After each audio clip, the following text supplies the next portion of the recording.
পরে সমাজ গৃহ হইতে বাহির হইয়া তৎক্ষণাৎ তাহারা যাকোব ও যোহনের সহিত সিমন ও আন্দ্রিয়ার বাটিতে প্রবেশ করিলেন। তখন সিমনের শাশুড়ি জ্বর হইয়া পড়িয়াছিলেন, আর তাহারা তৎক্ষণাৎ তাহার কথা তাহাকে বলিলেন। তাহাতে তিনি নিকটে গিয়া তাহার হস্ত ধরিয়া তাহাকে উঠাইলেন। তখন তাহার জ্বর ছাড়িয়া গেল, আর তিনি তাহাদের পরিচর্যা করিতে লাগিলেন।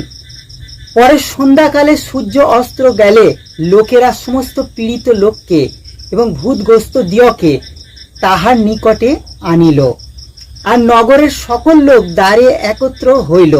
তাহাতে তিনি নানা প্রকারের রোগে পীড়িত অনেক লোককে সুস্থ করিলেন এবং অনেক ভূত ছাড়াইলেন।